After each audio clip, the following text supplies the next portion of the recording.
My starting point when it comes to the consideration of any issue relating to free speech is my passionate belief that the second most precious thing in life is the right to express yourself freely. The most precious thing in life, I think, is food in your mouth, and the third most precious is a roof over your head. But a fixture for me in the number 2 slot is free expression, just below the need to sustain life itself. That is because I have enjoyed free expression in this country all my professional life and fully expect to continue to do so. Personally, I suspect highly unlikely to be arrested for whatever laws exist to contain free expression because of the undoubtedly privileged position that is afforded to those of a high public profile. So my concerns are less for myself and more for those more vulnerable because of their lower profile. Like the man arrested in Oxford for calling a police horse gay, or the teenager arrested for calling the Church of Scientology a cult, or the cafe owner arrested for displaying passages from the Bible on a TV screen. When I heard of some of these more ludicrous offences and charges, I remembered that I had been here before in a fictional context. I once did a show called Not the 9 O'Clock News some years ago, and we did a sketch where Griff Rhys-Jones played Constable Savage, a manifestly racist police officer to whom I, as his station commander, is giving a dressing down for arresting a black man on a whole string of ridiculous, trumped-up and ludicrous charges. The charges for which Constable Savage arrested Mr. Winston Kadogo of 55 Mercer Road were these: walking on the cracks in the pavement, walking in a loud shirt in a built-up area during the hours of darkness, and one of my favourites, walking around all over the place. He was also arrested for urinating in a public convenience and looking at me in a funny way. Who would have thought that we would end up with a law that would allow life to imitate art so exactly? I read somewhere a defender of the status quo claiming that the fact that the gay horse case was dropped after the arrested man refused to pay the fine, and that the Scientology case was also dropped at some point during the court process, was proof that the law was working well, ignoring the fact that the only reason these cases were dropped was because of the publicity that they had attracted. The police sensed that ridicule was just around the corner and withdrew their actions. But what about the thousands of other cases that did not enjoy the oxygen of publicity, that weren't quite ludicrous enough to attract media attention? Even for those actions that were withdrawn, people were arrested, questioned, taken to court, and then released.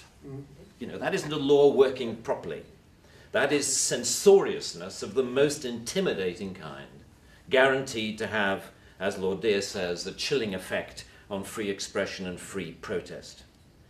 Parliament's Joint Committee on Human Rights summarised, as you may know, this whole issue very well by saying, while arresting a protester for using threatening or abusive speech may, depending on the circumstances, be a proportionate response, we do not think that language or behaviour that is merely insulting should ever be criminalised in this way. The clear problem with the outlawing of insult is that too many things can be interpreted as such. Criticism is easily construed as insult by certain parties. Ridicule easily construed as insult. Sarcasm, unfavourable comparison, merely stating an alternative point of view to the orthodoxy can be interpreted as insult. And because so many things can be interpreted as insult, it is hardly surprising that so many things have been, as the examples I talked about earlier show.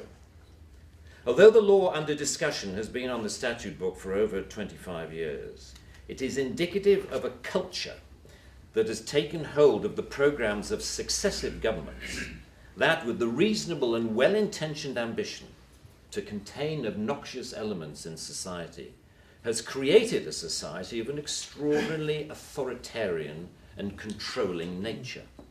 That is what you might call the new intolerance, a new but intense desire to gag uncomfortable voices of dissent. I am not intolerant, say many people, say many softly spoken, highly educated, liberal-minded people. I'm only intolerant of intolerance.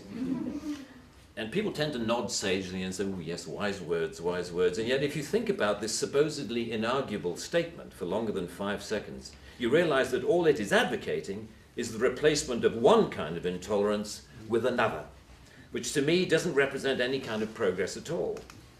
Underlying prejudices, injustices, or resentments are not addressed by arresting people. They are addressed by the issues being aired, argued, and dealt with, preferably outside the legal process. For me, the best way to increase society's resistance to insulting or offensive speech is to allow a lot more of it. As with childhood diseases, you can better resist those germs to which you have been exposed. We need to build our immunity to taking offence so that we can deal with the issues that perfectly justified criticism can raise. Our priority should be to deal with the message, not the messenger. As President Obama said in an address to the United Nations only a month or so ago, laudable efforts to restrict speech can become a tool to silence critics or oppress minorities. The strongest weapon against hateful speech is not repression, it is more speech. And that's the essence of my thesis, more speech. If we want a robust society, we need more robust dialogue, and that must include the right to insult or to offend. And even if, as Lord Dear says, the freedom to be inoffensive is no freedom at all. The repeal of this word in this clause will be only a small step, but it will, I hope, be a critical one in what should be a longer-term project to pause and slowly rewind a creeping culture of censoriousness. It is a small skirmish in the battle, in my opinion, to deal with what Sir Salman Rushdie refers to as the outrage industry.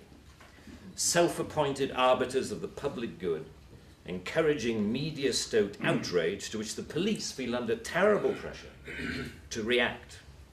A newspaper rings up Scotland Yard. Someone has said something slightly insulting on Twitter about someone who we think a national treasure.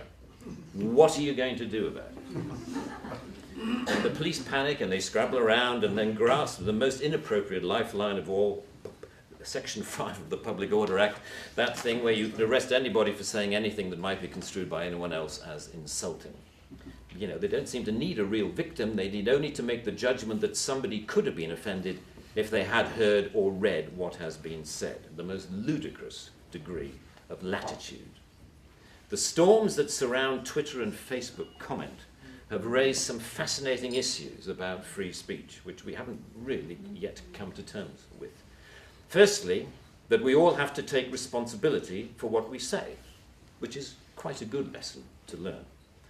But secondly, we've learned how appallingly prickly and intolerant society has become of even the mildest adverse comment. The law should not be aiding and abetting this new intolerance. Free speech can only suffer if the law prevents us from dealing with its consequences. I offer my wholehearted support to the Reform Section 5 campaign. Thank you very much.